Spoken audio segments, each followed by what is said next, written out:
Pakistan's most watching legal awareness YouTube channel.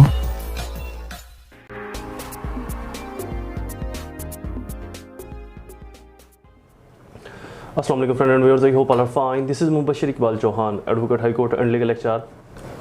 हमारा आज का टॉपिक बहुत ज़्यादा इंटरेस्टिंग है, इंफॉर्मेटिव भी है। अगर आप मर्द हैं, शादीशुदा हैं या शादी करवाना चाहते हैं तो ये लेक्चर आपके लिए है। हमारा आज का टॉपिक है मेंटेनेंस, बीवी का खर्चा, बीवी का मुआवजा। क्या बीवी अपने शोहर से, अपने हस्बैंड से अलग घर की डिमांड कर सकती है? क्या बीवी अपने शोहर से, अपने हस्बैंड से गाड़ी की डिमांड कर सकती है? क्या बीवी अपने हस्बैंड, अपने शोहर से अच्छी हैवी शॉपिंग की डिमांड कर सकती है? ये तमाम चीज़ें आज हम काबिले गौर लाएंगे, चीज़ें आज हम डिस्कस करेंगे और इस लेक्चर से बहुत कुछ आपको सीखने को मिल सकता है। और अगर आप औरत हैं तो तब भी ये लेक्चर आपके लिए कम अहमियत का हामिल नहीं होगा, तब भी आपके लिए बहुत ज़्यादा अहमियत का हामिल है।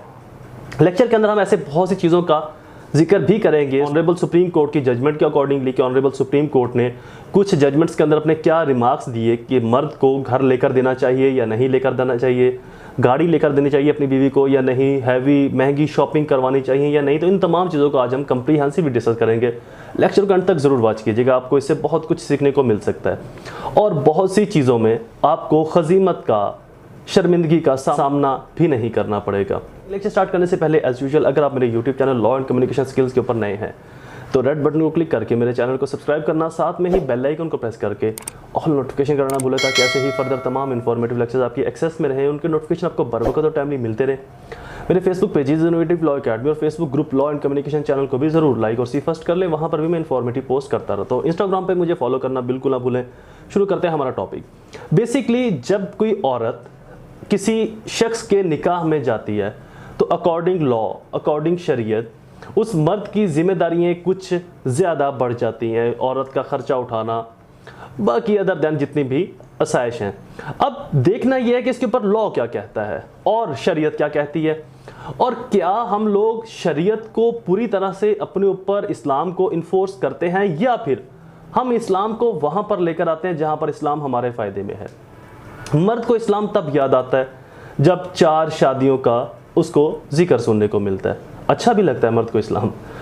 ऐसे ही औरत को भी इस्लाम तब याद आता है जब औरत को ये सुनने को मिलता है कि इस्लाम ने कहा है कि औरत को अलग घर लेकर दिया जाए, अगर औरत का बच्चा है तो उसकी परवरिश के लिए नौकरानी रख कर दी जाए। इवन दो अगर औरत अपने बच्चे को फीड करवा रही है, ग़िज़ा दे रही है अपनी बॉडी से, तो वो उसका मुआवजा भी ले सकती है। इस तरह की बातें भी औरतों से सुनने को मिलती हैं। तो यहाँ पर औरतों को भी इस्लाम याद आ जाता है। लेकिन अफसोस की बात है कि मर्द को जब औरत के ये राइट्स इस्लाम में मेंशन है, यहाँ पर इस्लाम याद नहीं रहता, और औरत को जो मर्द का हक है 4 शादियों वाला, यहाँ पर इस्लाम याद नहीं रहता। तो बेसिकली जो मेरा एनालिसिस है, मैं कहता हूँ कि हम लोग इस्लाम को अपने फ़ायदे के लिए यूटिलाइज़ करते हैं, अपने फ़ायदे के लिए इस्तेमाल करते हैं। जहाँ पर इस्लाम देखा कि हमारे या किसी जेंडर, स्पेसिफिक जेंडर के अगेंस्ट जा रहा है, वहाँ पर हम इस्लाम के ऊपर बात करना, इस्लाम का जिक्र करना ही गवारा नहीं करते। और जहाँ पर इस्लाम हमारी फेवर में जा रहा है, उस चीज़ को हम बढ़ा के जो है वो पेश करते हैं। तो लिहाजा पहले पढ़ते हैं सेक्शन मेंटेनेंस का कि औरत का क्या हक है। 2 तरह की आपकी ऐसी नीड्स हैं, आपकी ये कह लें कि वो आप जिसको आप हासिल करना चाहते हो, जिसके बगैर आप नहीं रह सकते। एक ज़रूरियात ज़िंदगी और दूसरा ख्वाहिशात ज़िंदगी। जो आपकी ज़िंदगी की ज़रूरत है और दूसरा जो आपकी ख्वाहिश है, ज़िंदगी की ख्वाहिश है। अब जो बेसिक राइट दिया गया है औरत को, वो ज़रूरियात ज़िंदगी का दिया गया है, ख्वाहिशात ज़िंदगी का नहीं दिया गया। फर्दर इसको आगे चल के पढ़ते हैं। पहले हम लॉ को पढ़ लें कि लॉ इसके ऊपर क्या कहता है। क्या लॉ कहता है कि औरत को अलग घर लेकर दिया जाएगा? क्या लॉ कहता है कि औरत को जो है वो अगर आपके बच्चे को फीड करवा रही है तो उसको मुआवजा दिया जाएगा? क्या लॉ कहता है कि औरत को खर्चा दिया जाएगा और अगर दिया जाएगा तो कितना? ये तमाम चीज़ें हमारे लॉ में, हमारी शरीयत में ऑलरेडी डिस्क्राइब्ड हैं, ऑलरेडी मेंशन है। मिसअंडरस्टैंडिंग की वजह से या बेलगाम ख्वाहिशात की वजह से हम इतना आगे बढ़ जाते हैं। मेरे बहुत से फैमिली केसेस होते हैं, स्पेशली डिवोर्स के, तो बहुत से ऐसे केसेस हैं कि जो मेरी रिसर्च है, मैं कुछ दिनों तक एक लेक्चर अपलोड करूंगा, एक लेक्चर बनाऊंगा डिवोर्स के ऊपर कि बेसिक हमारी जो सोसाइटी में डिवोर्स की रेशियो बढ़ती जा रही है, इसके पीछे सबसे बड़ा हाथ किसका है? आया औरत का या मर्द का? औरत की फैमिली का या मर्द की फैमिली का? मेंटेनेंस ना मिलने का या औरत का मर्द को उस तरह से सेटिस्फाइड ना करने का जैसे कि उसकी लीगल शरी रिस्पॉन्सिबिलिटी बनती है, या मर्द औरत को उस तरह से रिएक्ट नहीं करता, वैसा बिहेव नहीं करता जो उसके लीगल, कानूनी और शरन रिस्पॉन्सिबिलिटी है। तो इन तमाम चीज़ों को मैं डिटेल डिस्कस करूंगा अपने बाकायदा केसेस के एक्सपीरियंस के ऊपर, और इसके अलावा जो मेरी रिसर्च है उसके एनालिसिस के ऊपर। तो बहुत जल्द वो लेक्चर भी अपलोड होगा और वो आप सबके लिए बहुत ज़्यादा इंफॉर्मेटिव साबित होने वाला है। फर्दरमोर हम सेक्शन पढ़ते हैं Muslim family ordinance 1961 section 9 maintenance.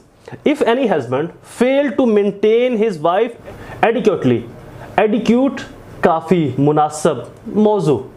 अब एडिक्यूट के अंदर विशेज नहीं है, डिजायर्स नहीं है, लग्जरियस लाइफ नहीं है, एडिक्यूट लाइफ। एडिक्यूट लॉ ने यहां पर वर्ड मेंशन किया है एडिक्यूट लाइफ, इससे ज्यादा नहीं।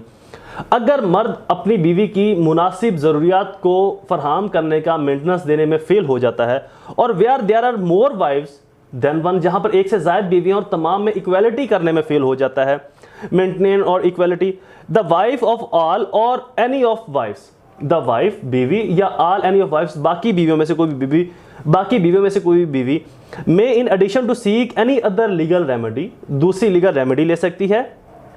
Available apply in the chairman of arbitration council, जो चेयरमैन होगा यूनियन काउंसिल का उसके पास एप्लीकेशन देगा arbitration council to determination the matter, जो आर्बिट्रेशन काउंसिल है वो मैटर को डिटरमाइन करेगी।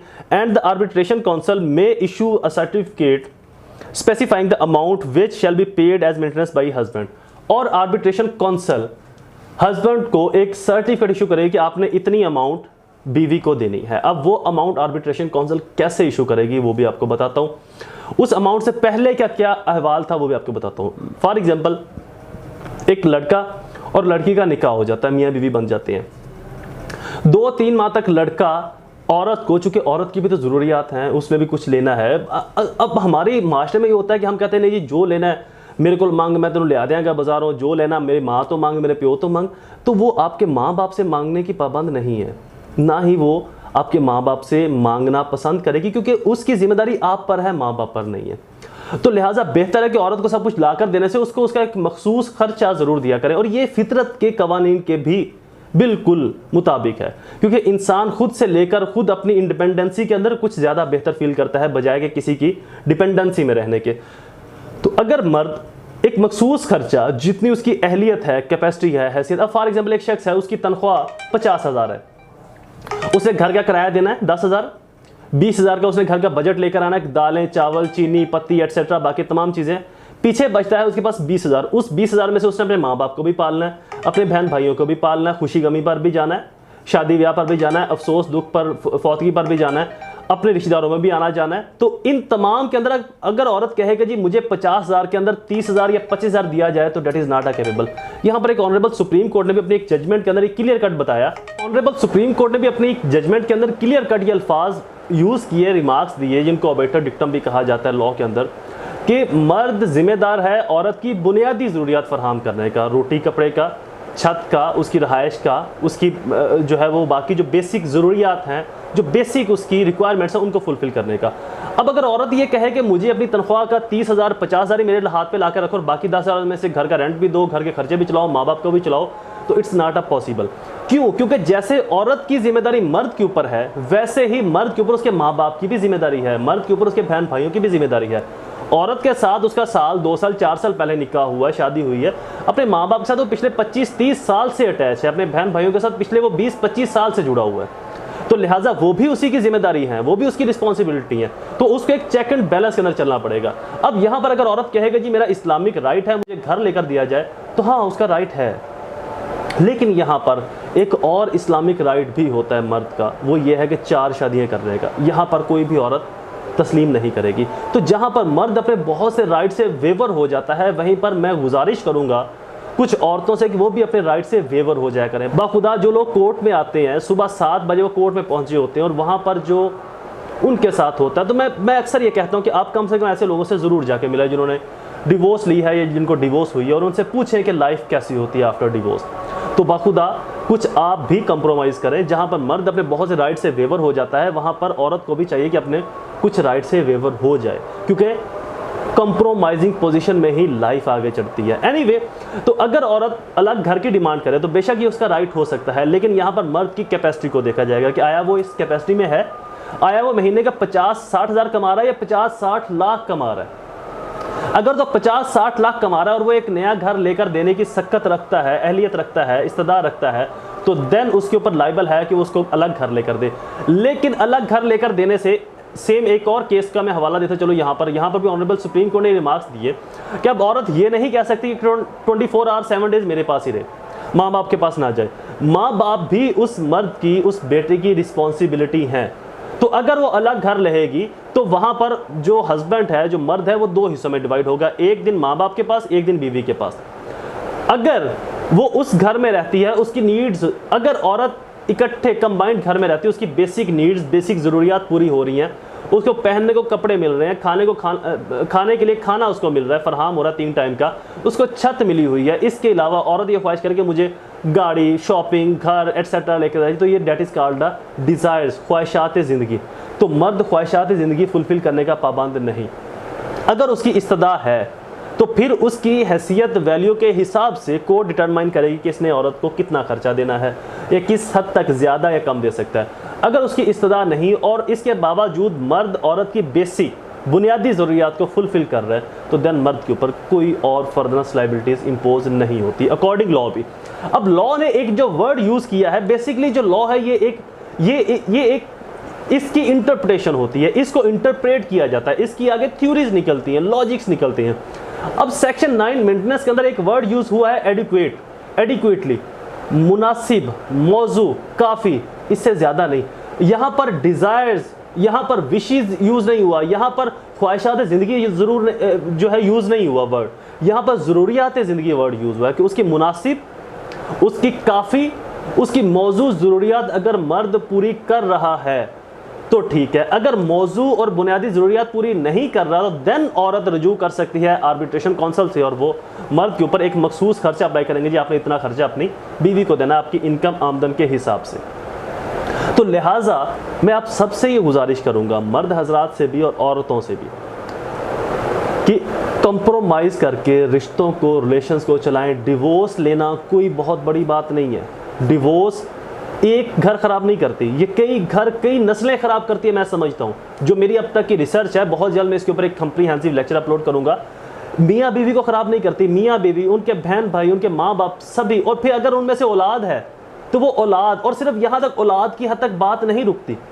अब उस औलाद ने माँ बाप का जो इम्पैक्ट अपने ऊपर देखा, जो रिएक्शन अपने ऊपर देखा, तो उस औलाद के माइंड में भी वही चीज़ें आ जाएंगी। फिर अगर वो लड़का है या लड़की, जब वो आगे घर बसाएंगे तो वो भी वहाँ पर वही गलतियाँ करेंगे जो माँ बाप ने गलतियाँ की। वो भी वहाँ पर उसी तरह से अजियत, तकलीफ़ में या तो रहेंगे या देंगे जो माँ बाप से उन्होंने सीखा। क्योंकि बेसिकली जो औलाद है ये आईना होती है माँ बाप का, जो माँ बाप करती है उसी को ये आगे रिफ्लेक्ट करके आगे फर्दर प्रोसीड करते हैं। तो मेंटेनेंस के ऊपर कॉन्सेप्ट क्लियर हो गया। मर्द औरत की ज़रूरियात ज़िंदगी पूरी कर सकता है, ख्वाहिशात ज़िंदगी नहीं। औरत क्या है कि मुझे शॉपिंग करनी है, मुझे अपने मेके जाना है, मुझे फ़लाँ को इतने पैसे देने हैं, मुझे फ़लाँ को इतने देने हैं, मैंने ये लेना है, मैंने वो लेना है। नो, अगर तो वो ज़रूरत है और उसके बगैर बुनियादी ज़रूरत कंप्लीट नहीं होती, तो देन ये मर्द की रिस्पॉन्सिबिलिटी है कि वो जहाँ से भी लेकर दे, उसको उसकी ज़रूरियात पूरी करवा के दे। ज़रूरियात के अंदर जो बेसिक चीज़ें आती हैं वो रोटी, कपड़ा और मकान, ये 3 चीज़ें बेसिक ज़रूरियात में आती हैं। इनके अलावा बाकी तमाम चीज़ें डिज़ायर्स में आती हैं। अब रही बात मकान की कि औरत क्या कहे, मुझे अलग घर लेकर दो। अगर एक घर मौजूद है, मर्द वहाँ पर रह रहा है, तो औरत दूसरे घर का मुतालबा करती है, तो ये उसका राइट तो है। लेकिन चूँकि पाकिस्तान यूरोप नहीं है, पाकिस्तान जो है वो अमेरिका, इंग्लैंड नहीं है, यहाँ पर मर्द के ऊपर जितना हक बीवी का है उतना ही हक माँ बाप का भी होता है। तो मर्द को बीवी के साथ साथ माँ बाप को भी लेकर चलना है। तो पाकिस्तान के अंदर और बहुत से मर्द कैसे राइट्स है, जैसे कि अब हमारे यहाँ पर पाकिस्तान के लॉ के अंदर ही मौजूद है कि पाकिस्तानी मर्द दूसरी शादी नहीं करेगा जब तक कि बीवी से परमिशन नहीं लेता। अब मुझे ये बताएंगे कि ये क्या इस्लामिक राइट है, लेकिन फिर भी पाकिस्तान के अंदर कानून में मौजूद है। क्यों मौजूद है? क्योंकि अनस्टेबिलिटी ना फैले माशरे के अंदर। जहाँ पर औरत को कहीं पर उसके राइट से वेवर किया गया, वहाँ पर मर्द को भी उसके राइट से वेवर करवाया जाए। अब इतना बड़ा राइट मर्द से वेवर करवा लिया गया कि जी आप अपनी पहली बीवी की परमिशन के बगैर शादी कर ही नहीं सकते, और करेंगे तो वो लीगल मैरिज ही कंसिडर नहीं होगी, और अगर आपने कर ली तो आपको उसके ऊपर सजा दी जाएगी। तो इतना बड़ा मर्द का राइट उसे वेव करवा लिया गया, दस्तबरदार हो गया मर्द उस राइट से। तो ये औरतों को भी सोचना चाहिए कि जहाँ पर मर्द से पाकिस्तानी कानून ने ये राइट्स वेवर करवाए हैं, वहाँ पर औरतों से भी कुछ वेवर करवाएं कि आप भी मिलजुल के रहें, मर्द के माँ बाप के साथ, उसके बहन भाइयों के साथ इकट्ठी कंबाइंड फैमिली में रहें। हमारा जो मशरकी निज़ाम है, हमारा कोई जो मशरकी इलाका है, ये कंबाइंड फैमिली के ऊपर बिलीव करता है, इकट्ठे रहने के ऊपर बिलीव करता है। हाँ, अगर मर्द की कैपेसिटी है मर्द इतना कैपेबल है, इतना अहल है, हस्बैंड इतना अहल है तो अपनी बीवी को अलग घर लेकर दे सकता है, इसमें बुराई कोई नहीं है। लेकिन इसकी ख्वाहिश करना एक घर के होते हुए, that is a desire not a need. तो लिहाजा मर्द ज़रूरी आती ज़िंदगी पूरी करेगा अकॉर्डिंग लॉ। मैं ये अपनी तरफ से बात नहीं कर रहा, मैं लॉ की बात कर रहा हूँ। यहाँ से मैंने आपको स्पेसिफिक वर्ड बयान किया है। एडिक्वेट मेंटेनेंस, मुनासिब मौजू मेंटेनेंस देने का पाबंद है मर्द, डिज़ायर्स पूरी करने का पाबंद नहीं है। आई होप ये लेक्चर आपके लिए फ़ायदेमंद साबित हुआ होगा। ऐसे ही इन्फॉर्मेटिव वीडियोस को सुनने के लिए हमारे चैनल को सब्सक्राइब करना, बेल आइकन को प्रेस करना बिल्कुल ना भूलें। दोबारा हाजिर होंगे एक नई सीरीज़ में ऐसे ही किसी मोस्ट इन्फॉर्मेटिव लेक्चर के साथ। तब तक मुझे अपनी दुआ में ज़रूर याद रखें। अल्लाह आप सबका हामी नासिर हो। वस्सलाम।